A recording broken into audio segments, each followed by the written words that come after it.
على سيدنا محمد وعلى آل سيدنا محمد. أعوذ بالله من الشيطان الرجيم. بسم الله الرحمن الرحيم. الحمد لله رب العالمين، والصلاة والسلام على سيد المرسلين وعلى آله وصحبه أجمعين. رب اشرح لي صدري ويسر لي أمري واحلل عقدة من لساني يفقه قولي. سبحانك لا علم لنا إلا ما علمتنا إنك أنت العليم الحكيم. ولا حول ولا قوة إلا بالله العلي العظيم. Kitab Hidayatus Sibyan, muka surat 10, baris yang ke-14 daripada bawah.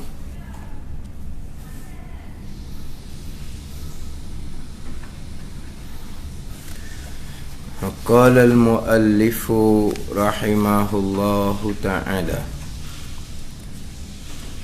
wa nafa'ana bi'ulumihi amin. Ketiga daripada 3 perkara yang menyebabkan hilang nama ain mutlaq. Ketiga daripada 3 perkara, 3 sebab yang apabila berlaku salah satu daripada 3 sebab ni, maka hilanglah nama air mutlaq, air yang suci lagi menyucikan. Mana ketiganya? Sebab jatuh di dalam air mutlaq najis, mana oleh najis. Sekurang-kurang najis ada kelihatan pada mata orang yang pertengahan, padahal air mutlaq yang jatuh pada najis itu sedikit. Erti air itu sedikit, kurang daripada 2 koloh. Apa hukum?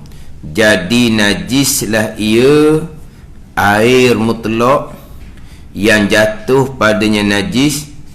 Air itu sedikit, maka jadi najislah ia dengan semata-mata terkena ni mana bersentuh najis yang tersebut itu, atau air yang banyak jatuh najis ke dalamnya, kemudian air itu banyak. Tadi air sedikit, atau air itu banyak, iaitu air banyak tu sampai 2 koloh atau lebih, dan padahal mengubah najis itu, najis yang jatuh ke dalam air yang sampai 2 koloh ni, akan air pada sifatnya.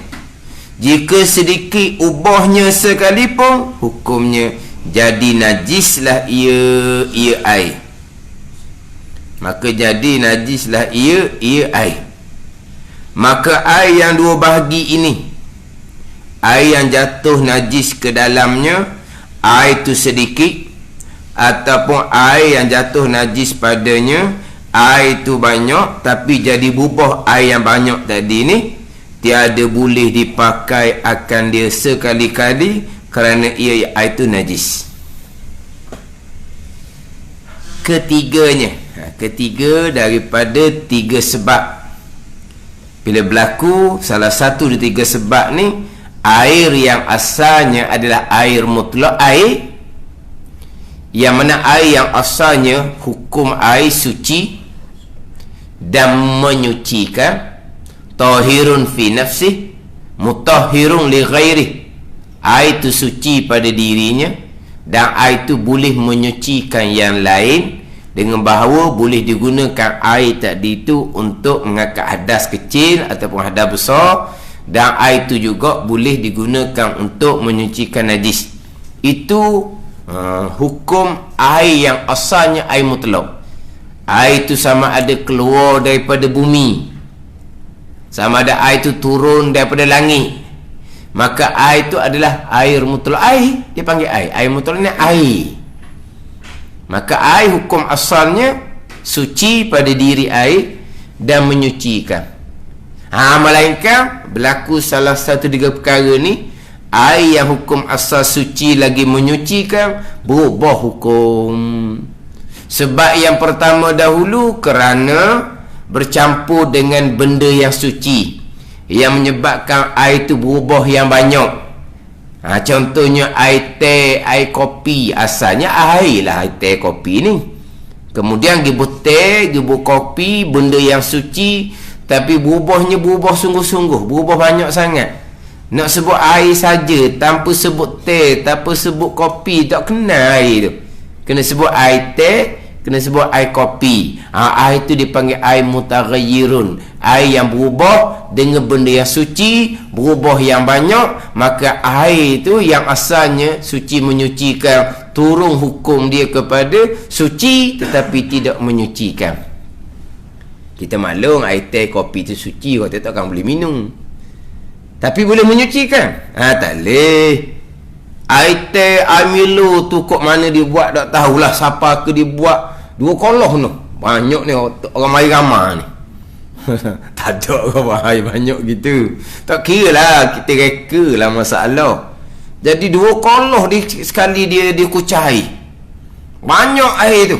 Boleh tak kita nak ambil semayang? Tak boleh. Sebab air tu hanya suci pada dirinya tapi tidak boleh menyucikan. Tengok ada najis, malah dia ambil air mutlak, air pahit malah dia ambil, ambil air teh nak basuh najis. Tak boleh. Sebab apa? Sebab yang asal air itu suci menyucikan. Bila bercampur dengan benda yang suci, teh, kopi, menyebabkan berubah sangat-sangat, maka air itu sudah turun hukum kepada hanya suci tetapi tidak menyucikan. Yang keduanya, air itu sedikit. Kemudian air sedikit tu kita gunakan untuk basuh fardu. Kita guna air sedikit tu untuk mengangkat hadas. Sama ada basuh fardu tu wuduk, sama ada basuh fardu tu mandi wajib, sama ada mengangkat hadas tu hadas kecil, sama ada mengangkat hadas tu hadas besar. Air yang digunakan untuk basuhan fardu, air yang digunakan untuk mengangkat hadas, air itu sedikit. Air itu dihukumkan air mustakmal, air yang telah digunakan untuk basuh fardu, ataupun air mustakmal, air yang telah digunakan untuk mengangkat hadas. Maka air yang telah digunakan seumpama ning, hukum asal suci menyucikan, hanya tinggal suci je, tapi sudah tidak boleh menyucikan yang lain. Jadi hukum air mutaghayyir, air teh, air kopi dengan air mustakmal, hukumnya sama, suci tapi tidak menyucikan. Tapi kadang-kadang orang salah faham. Dia kata air teh, air kopi, air mustakmal. Salah. Dalam kitab dia kata, dan seumpama dengan air yang berubah dengan benda suci ni, air mustakmal. Dia bicara air yang berubah dengan benda yang suci, berubah dengan teh, berubah dengan kopi, maka air tersebut suci, tidak menyucikan.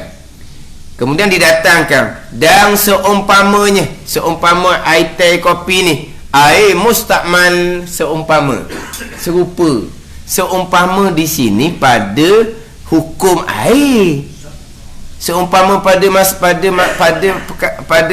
perkara apa? Seumpama, serupa, sama-sama suci dan tidak menyucikan. Seumpama di situ. Jadi air teh, air kopi dengan air mustakmal ni serupa. Serupa mana? Suci, tidak menyucikan. Bukan serupa dengan bahawa air teh, kopi, mustakmal juga. Tak kena gitu. Ni kadang-kadang dia jadi keliru ni. Jadi keliru. Dia kata seumpama je, dia kata Air teh, air kopi dengan mustakmal seumpama tu seumpama dari sudut mana? Seumpama pada hukum air suci tidak menyucikan. Bukan kata air teh, air kopi, air mustakmal. Sebab jangan lari daripada takrif air mustakmal. Definisi air mustakmal, air yang telah digunakan pada basuh fardu. Air mustakmal, air yang telah digunakan pada mengangkat hadas. Air mustakmal yang telah digunakan pada menyucikan najis. Dan sekarang ni air teh, kopi, apa benda basuhan fardunya? Air teh, kopi, apa benda mengangkat hadasnya? Maka macam mana boleh timbul air teh, air kopi, air mustakmal? Sebab air mustakmal ni makruh kita buat minum. Walaupun air mustakmal ni suci, tapi air mustakmal dipanggil air yang sudah apa ni? Sudah se'er nak. Dia kata luwati. Pada luwati. Bukan liwat. Liwat tu lain tu. Melewati pun lain kok. Melewati tu melintasi tau. Melewati. Salah sebut ni senyum dia orang, benda lain maksud dia. Apa? Melewati, melalui. Ada? Kata tak? Melewati tu melalui. Melepasi. Melewati, melepasi. Gitu.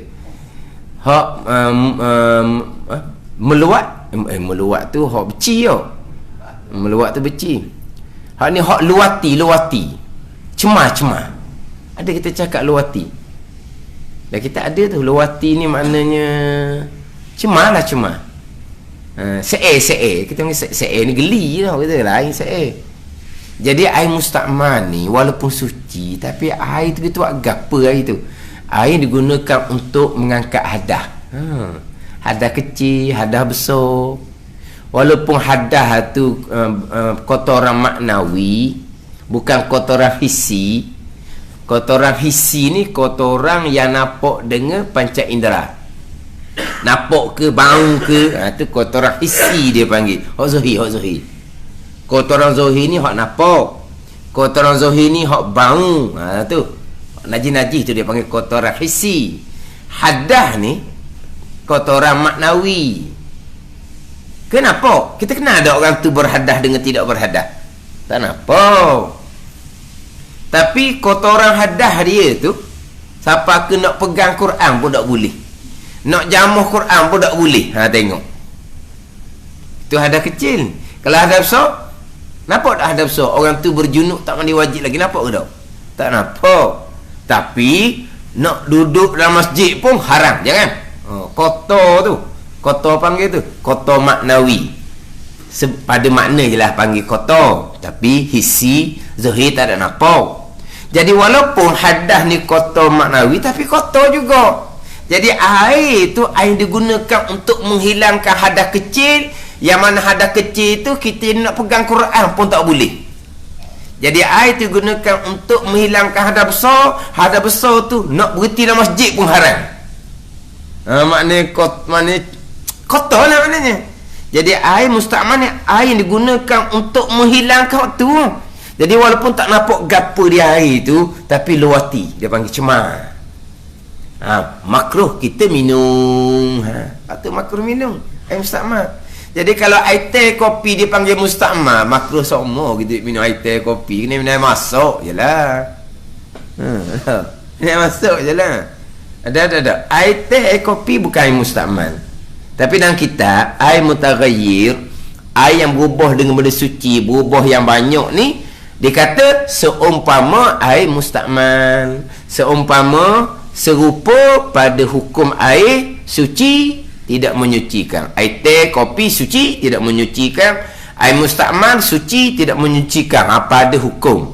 Tapi jenis air jenis lain-lain. Jenis air jenis lain-lain. Pada ni. Air mustakmal nak jadi menyucikan semula tu kena sapa dua kolah. Baru boleh menyucikan semula. Tapi kalau air teh, air kopi, hak suci tidak menyucikan ni, kemudian bekas tu besar, kita tambah air masuk. Tertambah air masuk, penuhlah sebekah. Jadi berubah dengan bekasan teh kopi tu tak berubah banyak, tak berubah mana dah. Air tu kembali menyucikan. Air mustakmal nak jadi boleh menyucikan kembali, nak jadi air mutlak kembali, kena sapa 2 kolah. Pandai ni. Air teh kopi kita bubuh air lain jadi hilang sifat, boleh pakai semula lah. Sebab dia air mutaghayyir ni dia kena berubah sungguh-sungguh barulah air mutaghayyir. Kalau keruh-keruh air mutlak. Kita tak sedar di bawah bekas air tu ada bekasan hok dak habis air teh air kopi. Kita bubuh Allah ada bekasan. Jadi air tu jadi keruh sikit. Kita ingat ke bubuh air tu kita nak pergi basuh najis situ. Tak teringatlah di bekas tu ada teh, ada kopi hok tak habis minum. Kita pun bubuh air nak pergi basuh najis. Bila ada bekasan teh, bekasan kopi memang keruh lah. Tapi keruh berubah sangat ke? Tak, berubah sikit je mutlak pergi basuh najis. Dia air mutaghayyir ni berubah sangat-sangat. Dia panggil berubah yang banyak, berubah yang keji dalam kitab Jawi, kita ghayyuran katsira. Siapa ke tak sebut teh, tak sebut kopi, orang tak kenal. Tapi kalau keruh saja, orang kenal lagi sebut air. Tu boleh buat basuh najis. Jadi berubah benda suci, berubah yang bersangatan dengan air digunakan pada basuh fardu atau mengangkat hadas, hukum dia sama, suci, tidak menyucikan. Itu lepas dah 2 sebab yang menghilangkan nama air mutlak, nama asal air, yang mana hukum asal air suci lagi menyucikan, sama ada air itu turun daripada langit ataupun air itu keluar daripada bumi. Itu 2 sebab. Ini yang ketiga ni. Yang ketiga ni sebab jatuh najis di dalamnya. Sebab jatuh di dalamnya najis. Sebab jatuh di dalam air mutlak tadi najis oleh najis. Sekurang-kurangnya najis ni ada kelihatan pada mata orang yang pertengahan. Kemudian padahal air itu sedikit. Ni banyak kena tafsir satu-satu ni. Satunya sebab jatuh najis ke dalamnya. Yang kedua, sekurang-kurang najis ni hak kelihatan pada mata orang yang pertengahan. Yang ketiganya, air tu sedikit, tak sampai 2 kolah. Satu-satu ni kena ambil faham molek. Kena ambil faham molek. Dan di sini juga kita insya-Allah akan boleh faham berkaitan dengan air dalam mesin basuh yang tak sampai 2 kolah, tiba-tiba di pakaian mesin basuh tu ada hak najis, hak bekas kena kecing ke contohnya, hak dalam mesin basuh tu. Apa hukum air tersebut? Kita ambil faham sini, insya-Allah kita fahamlah apa hukum air dalam mesin basuh. Sebab air mesin basuh air sedikit, apa 2 kolah. Kan ada mesin basuh hak besar air 2 kolah. Hak kedai dobi tu pun biasa je. Kebesar sangat biasa je. Tak ada masuk dalam tu, tapi nampak macam besar lah daripada rumah kita. Rumah kita tu awak panggil berapa tang panggil tu? Tu kecil je ke orang apa? Kilo apa tang kilo tang ni. Kapal sawit berapa tang? Kilo. Hak mesin hak di tempat dobi tu dia besar lah. Tapi tetap kecil dalam tu tak sampai 2 kolah. 2 kolah ni 260 liter air. Boleh dalam mesin basuh dobi tu 260 liter air. 10 kilo tu disukat pasal lain tu. Hak liter ni isi padu. Kilo disukat kut timbang. Kan? Dia hak bukan liter ni bukan isi padu. Dia 260 liter 2 kolah isi padu. Kalau kilo ni jadi timbang pula. Macam kita kata hak bekas air mineral tu kan. Hak tu ni 5 liter, 10 liter kan kita. Kalau 10 liter dalam bekas tu, mana kena 26 bekas. 26 bekas air mineral tu. Cukup lah. So kata 2 kolah 260 liter. Ni. Mana kita kata tak ada lah mesin basuh tu air sedikit. Kemudian di dalam tu pakaian kita yakin kena air kecing tadi. Macam mana air tu? Jadi najis ke tak? Kita ambil faham sini molek. Air sedikit memang air sedikit. Tapi di sini jatuh najis, jatuh di dalamnya najis. Satu. Sekurang-kurang najis ni ada kelihatan pada mata orang yang pertengahan. Orang panggil apa? Najis yang nampak orang yang mata yang mu'tadil, mata yang pertengahan. Kita cerita tu dulu. Hak jatuh padanya najis tu, hak tu hak point, hak paling mustahab. Faham situ, fahamlah isu mesin basuh. Tak faham situ, hak tukang ngajar pun takkan faham hukum mesin basuh. Persoalan jatuh di dalamnya najis. Jatuh najis ke dalam air, bukan air yang datang ke atas najis. Itu cerita lain tu. Tapi itu kita semula tu hak pointing tu. Kita ambil ni dulu. Hak najis yang kelihatan pada mata orang yang pertengahan. Dia panggil mata orang mu'tadil. Apa dia mata orang mu'tadil ni? Mata orang biasalah. Bukan mata orang tajam. Kalau mata tajam ni, hak halus-halus dia nampak. Bukan mata orang tua hak tak apa jelas ha. Besar pun tak nampak. Nak mata orang pertengahan, nampak tak najis ha. Nampak baru cerita-cerita. Kalau tak nampak, kita tak cerita. Ni sebagai contoh. Hak dalam kitab lah. Lalat yang memang kita nampak terang-terang, lalat tu hingga atas tahi. Nampak terang-terang lalat tu hurung tahi. Bila lalat tu hurung tahi, dia hingga atas tahi, di kaki lalat mesti ada tahi. Tiba-tiba lalat tu tadi tu, dia jatuh ke dalam air kita sipang ni. Air sedikit. Tiba-tiba lalat tu jatuh ke dalam air tu, mesti di kaki lalat tu ada tahi. Penuh dah air. Tak, sebab itu najis yang tak nampak. Mana kalau kita kata hinggap di baju kita pun tak nampaknya. Hinggap di tubuh kita pun tak nampaknya. Tapi ada tak najis? Ada. Bahkan kalaulah kata baju kita tu putih. Jadi lalat ni hinggap atas tahi itu ada warna hitam kita kata. Jadi bila lalat tu bila dia hinggap atas tahi, dia mari hinggap atas baju kita yang putih, boleh nampak tu macam titik-titik pun hukumnya tak najis, dimaafkan waktu. Sebab apa? Halus. Jadi nampak tu kerana baju kita putih. Dia panggil apa tu? Najis yang tidak kelihatan pada mata.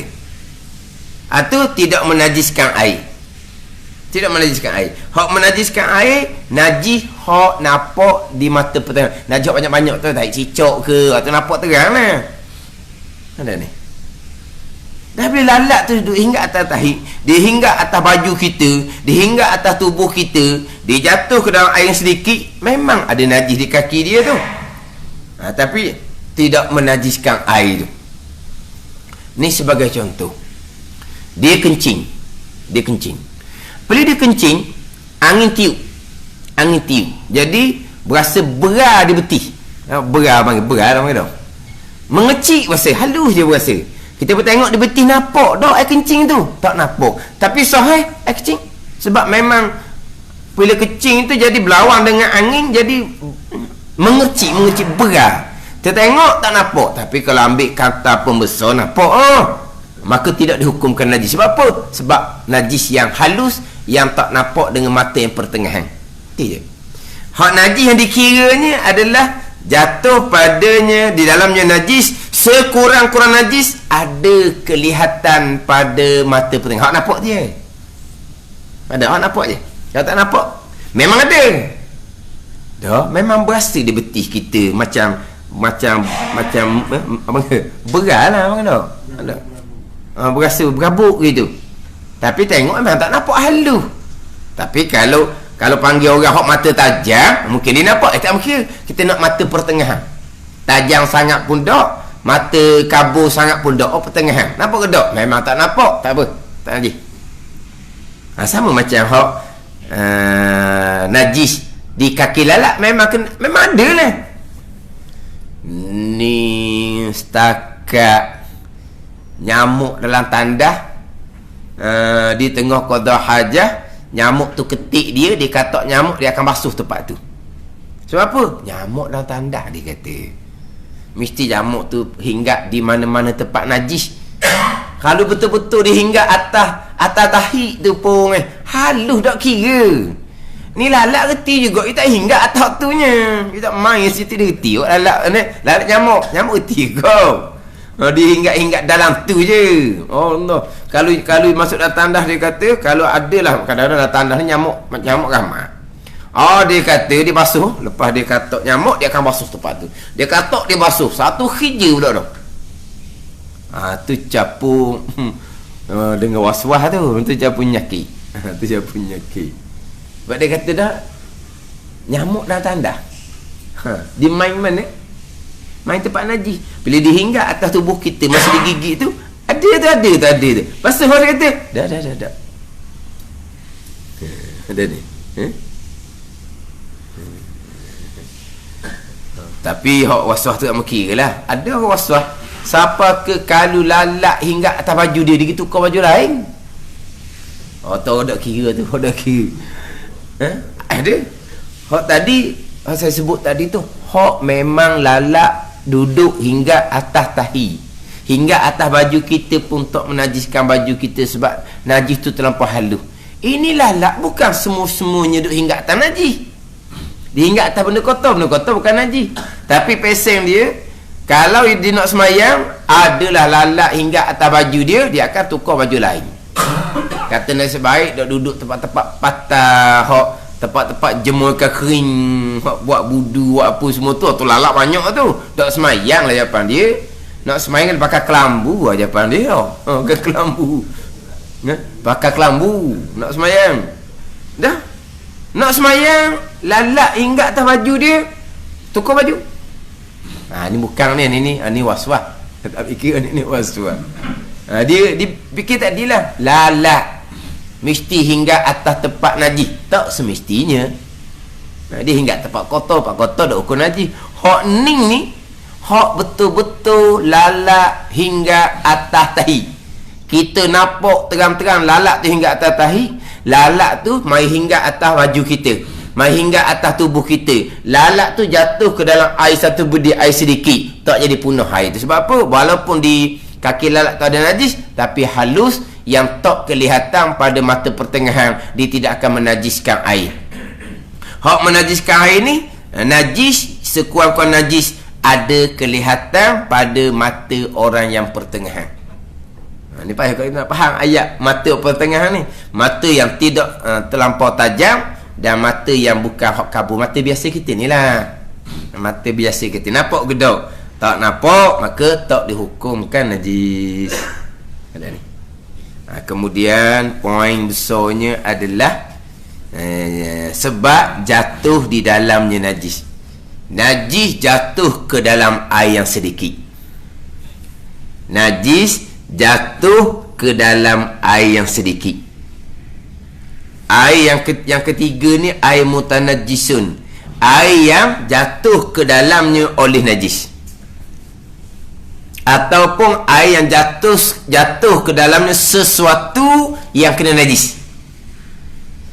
Air satu berdi sedikit tak sampai 2 kolok. Seluar kita sesuatu yang kena najis. Di seluar kita ada bekas air kencing, maka seluar tu jatuh datang ke atas air yang sedikit, maka air itu dihukumkan najis walaupun tidak berubah sekalipun. Sebab air itu sedikit, kita bicara air sedikit, air banyak bicara lain.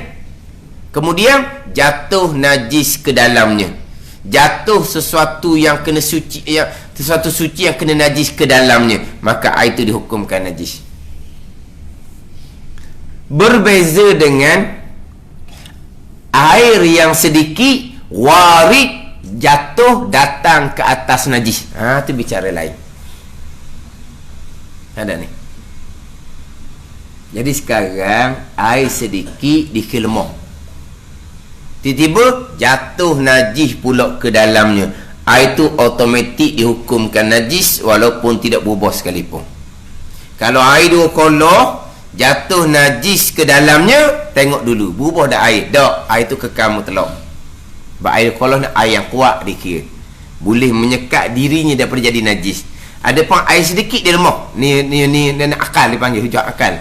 Air sedikit dia lemah. tiba-tiba jatuh pula najis ke dalamnya, penuh lalu air tu. Berbeza, air sedikit tetapi jatuh ke atas tempat, jatuh ke atas najis, jatuh ke atas tempat yang kena najis, jatuh ke atas pakaian yang kena najis, maka air itu tidak dihukumkan najis walaupun air itu sedikit sekalipun. Itu je. Air sedikit yang jadi najis sebab jatuh ke dalamnya oleh najis.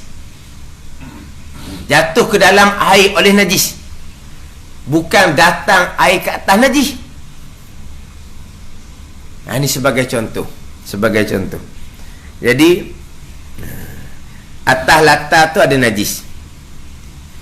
Yang pertama, kita buang dia punya jirim najis. Zat najis kita buang. Kalau tahi ayam contohnya, ambil sok kabur, ambil tisu, biar habis dia punya jirim dia. Kemudian kalau air kencing, ambil tisu, lap biar habis. Tapi tempat tu najis. Tapi jirim dia sudah kita hilangkan. Kita pun siram air.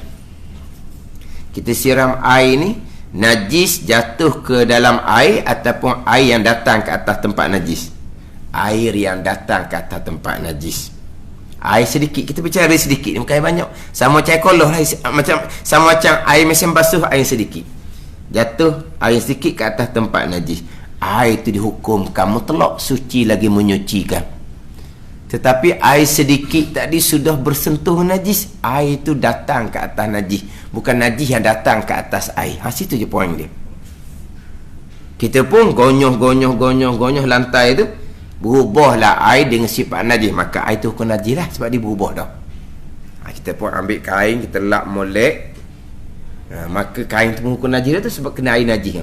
Basuh molek kain di sink, di tempat basuh, tempat tu najis lah. Kita pun datang air kali kedua, air sudah bersentuh dengan latar yang masih dihukumkan najis, air tu kekal mutlak suci lagi menyucikan. Kita pun gonyoh, hilang dah sifat, tak ada dah. Saat ni pun tinggal sikit dah, hilang dah sifat, air tidak berubah, latar hukum suci, air tu masih lagi dihukumkan suci, air takkan dinajis. Berpindah air di tempat tu, dia panggil air musta'mal. Itu je. Masa kita siram air ke atas tempat najis, air tak bergerak, dia kata. Sebab air tu kita siram satu kali, kita berhenti, tak ada isu. Dia kata kalau air tak bergerak, air tu jadi najis sebab air sedikit, tak ada isu. Bergerak tak bergerak, air tu janji air tu datang ke atas najis, air tu kuat. Sebab dia datang, dia bukan najis jatuh ke atasnya.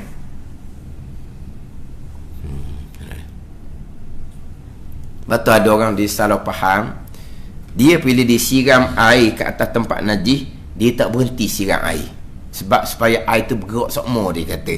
Ni dia kata air mengalir, air lalu, air berlari ni. Ni jadi masalah salah faham. Air mengalir dengan makna ada air, bukan air tu bergerak. Air yang mengalir ni ada air. Air yang tidak mengalir ni hak tak ada air. Kita selam tangan dalam koloh, ada tak air yang mengalir? Tak ada. Ini dia panggil sapu kepala. Kalau basuh dia kena ada zat air, ada jirim air, ada titik air. Adapun kalau kita selam tangan dalam koloh, kita angkat tangan kita basah, tapi tidak ada air bertitik di sini. Di sini kita panggil sapu kepala. Adapun kalau basuh tangan, muka, tangan dan kaki, tu kena ada air tu. Air kena ada air mengalir. Kenapa? Ada jirim air. Adapun sapu tak ada air, tapi kita selam tangan dalam koloh, tangan basah, tapi tidak ada titik-titik air. Ni dipanggil sapu kepala. Jadi mengalir air dengan bawah ada air.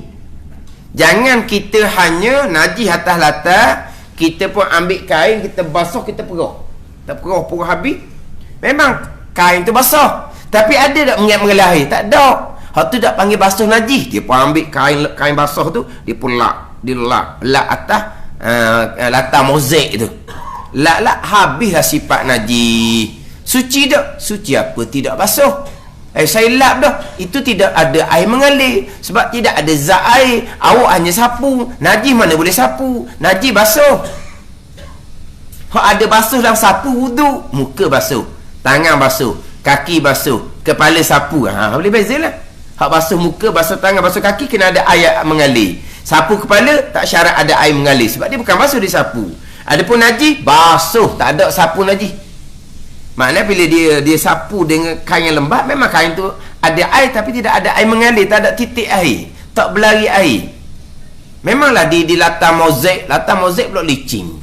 Dia sapu pula dengan kain itu, memang habis dia punya sifat najis. Tapi latar tu dia panggil najis hukmi, najis pada hukum. Sebab apa dia panggil najis pada hukum? Sebab sifat tak ada dah. Kenapa hukum najis? Sebab kamu belum basuh. Sebab tidak ada air mengalir.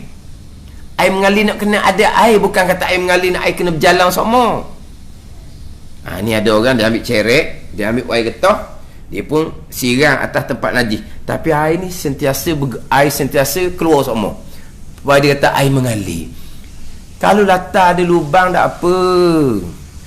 Sekarang mana ada latar berlubang, orang pakai seming belaka dah. Kalau kata rumah latar papang pun ada lubang rapat. Ada lubang mana? Kesek-kesek pun kata latar hok rapat tu. Memang papang bukan seming, tapi tak ada lubang. Sebut juga. Kalau basuh najis seumpama tu besar risiko dia. Kita orang lelaki ni kena ambil faham molek. Sebab basuh najis di rumah ni tugas kita orang lelaki. Tapi biasanya orang puan yang ambil alih. Orang puan ambil alih tugas kita, kena pastikan dia tu pandai menjalankan tugas. Sebab tu tugas kita tu. Nak beri tugas kat orang, pastikan orang yang ambil tugas kita tu dipandai menjalankan tugas. Mana ni? Kita tengok molek basuh najis pun ni. Ni hok tuang asal pun dah reti basuh najis. Tuang asal. Siapa ke ni hok ambil alih tugas tuang asal nak basuh sekali. Tak saya basuh tak agak. Tak agak no. Tak pandai dia kata. Siapa pandai? Orang puan pandai. Dia pandai, dia belajar ke tak? Ingat baik tu. Latar rumah kita tu, orang dalam rumah kita semayang belaka tu. Ingat baik, orang rumah kita semayang belaka tu. Time ambil semayang, kaki basah, pijak tempat latar orang najis. Najis lah kaki kitanya. Tak nampak. Tapi sampai time semayang tak sah. Sebab dia kaki kita ada najis. Sebab tadi kaki kita basah, pijak tempat latar najis. Hak basuh najis tak betul dengan cara. Dah. Kita satu keluarga semayang kan. Kalau hak tak semayang, tak apalah najis daripada kepala pas kaki pun. Ni kita orang semayang kena kira lah.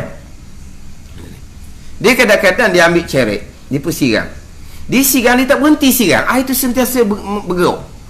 Apabila digonyoh tempat najis, berubah dah air mula-mula tu dengan sifat najis. Berubah lah mula-mula. Zat najis dibuang dulu. Tapi sifat tu ada lagi tu.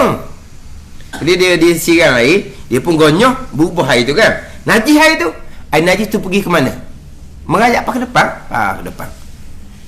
Akhirnya bila disusuli air kemudian, hak berubah tu hilang berubah. Tapi tetap najis. Sebab dia berubah tadi. Maka hak najis tu pergi ke mana?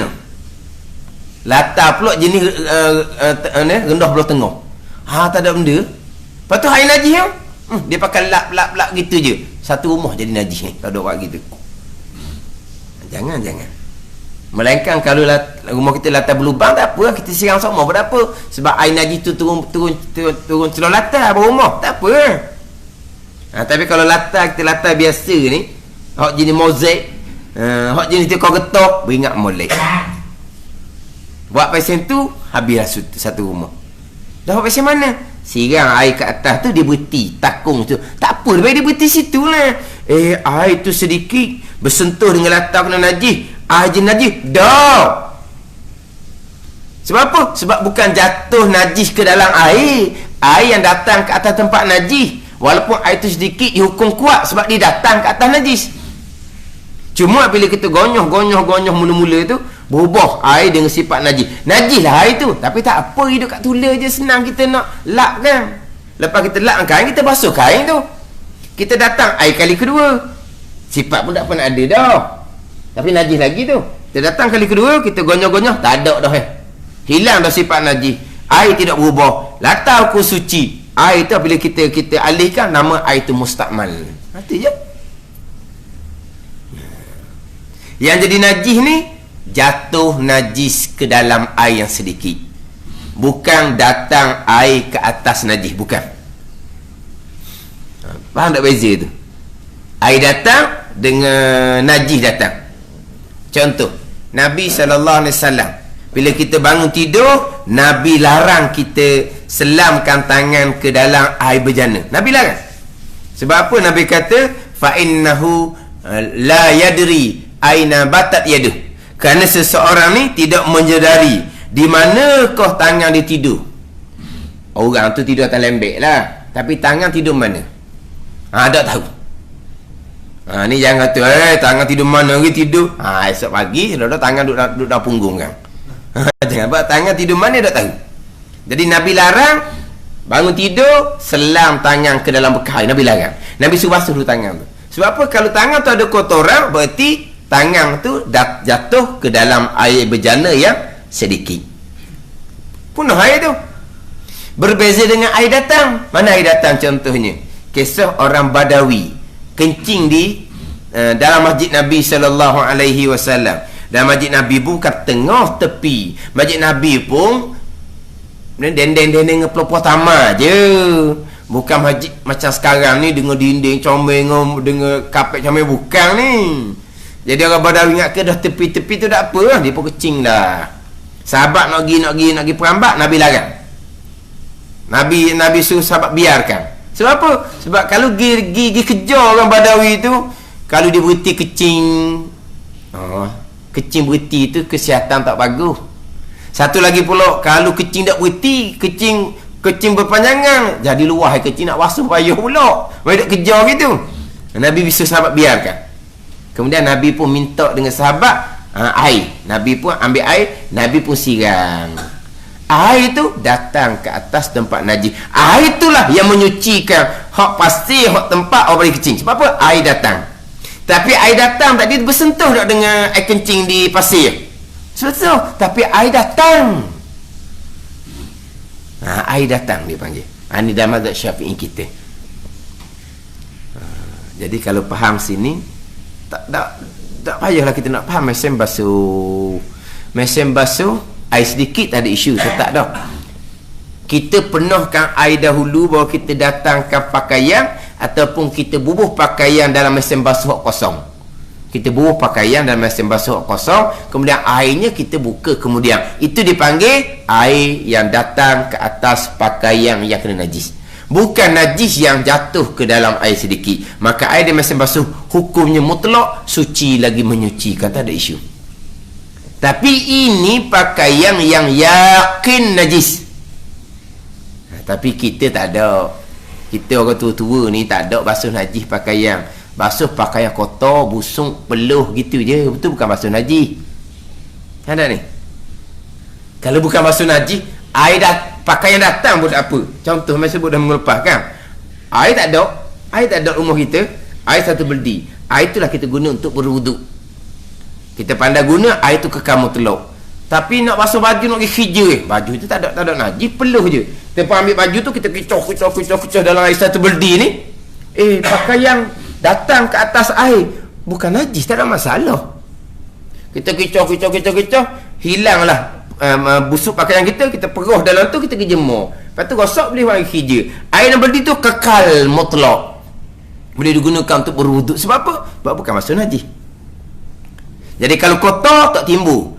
Sama ada air itu didatangi oleh pakaian kotor ataupun air yang mendatangi pakaian kotor, tak ada isu. Kita cerita hak najis. Hak najis isu dia. Dan sekarang ni mesin basuh, air yang datang ke atas pakaian najis, tak ada masalah. Tu kalau yakin najis. Tak ada, kita tak ada najis Bahkan kalau kita pakaian yang yakin najis, kalau royak ke kopuan, ni luar ni tak dikenal kecing lah, dia basuh kat pahit dulu. Tak, dia gonyah kat luar ni dulu ni, habis kat luar dulu, barulah dibuh mesin basuh. Maknanya mesin basuh bukan basuh pakaian najis, hanya basuh pakaian busuk kotor sahaja, tak ada isu. Hak memang seluar kita yakin najis kena kencing, tapi orang perempuan kita bakal bubuh gitu dalam mesin basuh, tak ada masalah. Sebab apa? Sebab bukan jatuh ke dalam air oleh najis, tapi air yang datang ke atas najis, air kekal suci lagi menyucikan. Air sedikit, kita cerita air sedikit. Kalau air banyak tak ada isu, walaupun najis yang datang ke atas air yang sampai 2 kolah. Itu saja. Dia kata poin sini ambil molek, air menyebabkan jadi najis adalah sebab jatuh ke dalamnya oleh najis. Jatuh ke dalam air sedikit oleh najis, bukan air yang datang ke atas najis. Tu kata kita nak faham bab pekoh ni, faham kita. Kalau faham kita tak ada masalah. Mesin basuh ke tak mesin basuh tak ada masalah. Apa? Sebab kita tengok macam mana cara dia. Cara mesin basuh tu beroperasi macam mana. Kita buat pakaian siap-siap, lepas tu airnya datang kemudian, tak ada masalah. Tak ada masalah. Ni mesin basuh tu kita buat pakaian tu, air main dia. Kebanyakan mesin tu dia campur sabun berwangi. Katakan siap tu cakap orang tu masih berbau wangi. Dia bubuh sabun, bubuh wangi, air mula-mula tu dia panggil air mutaghayyir. Air suci yang tidak menyucikan. Tidak menyucikan. Tapi ini basuh najis ni bukan pakai yang peluh kan, ni basuh najis. Bila basuh najis? Dia bila basuh najis, tak pernah basuh najis pun pakai yang. Kita orang tua pula dengan budak dah basuh sekali. Bila nak jumpa basuh najis? Ni kata najis sungguh hak yakin najis. Jadi air pertama dia duduk musing tu, memang air tu tidak boleh menyucikan najis. Bukan air mutlak. Air tu keluar masuk air lain pula. Air tu keluar masuk air lain pula 3 kali kan dia buat. Tak ada masalah lah. Air tu yang kedua ketiga masa lagi berbuih, sikit-sikit air mutlak. Walaupun berbau dah. Sikit-sikit air mutlak tak ada masalah sebab dia benda suci.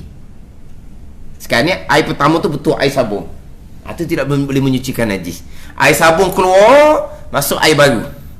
Tapi masih lagi masih lagi buih. Bubuh banyak ke sikit? Bubuh tak banyak, tak macam hak tadi. Bubuh sikit air mutlak tak ada masalah. Hak kedua tu boleh menyuci dah najisnya. Air kedua banyak lagi bubuh. Air ketiga ada masalah. Mana ni? Takkan ketiga-tiga pun sabun baru belaka dah. Hak pertama je air sabun. Air kedua okey dah. Kalau dah air ketiga okey dah, tak ada masalah. Masih lagi berbau tak ada masalah, itu benda suci. Berbau, berubah sikit-sikit, benda suci, tak ada masalah. Air tu air mutlak, dia boleh menyucikan hak pakaian kita, sama ada kali kedua mesin basuh ataupun kali yang ketiga. Kali kedua dah. Kali pertama je air tu air sabun, air pewangi. Kali kedua sudah air mutlak. Berubah sikit-sikit, air mutlak. Berubah banyak boleh panggil air mutaghayyir. Air sabun, air yang suci yang tidak boleh menyucikan. Itu betul-betul basuh najis dan mesin basuh. Yang mana kita tak basuh najis mesin basuh, kita hanya basuh pakaian kotor sahaja. Jadi insya-Allah minggu depan kita baca semula sekali lagi hak sebab jatuh di dalamnya tu najis. Wallahu a'lam. Bismillahirrahmanirrahim. Alhamdulillahirabbil alamin. Wassalatu wassalamu ala sayyidil mursalin wa ala alihi wa sahbihi ajma'in. Allahumma ftah alaina futuhal arifin. Allahumma allimna ilma akdamin wa fahimna famasabikin warzuqna ruqat talibin. Allahumma zidna ilman wa alhiqna bis salihin. Wa sallallahu ala sayyidina Muhammadin wa ala alihi wa sahbihi wa sallam. Walhamdulillahi rabbil alamin.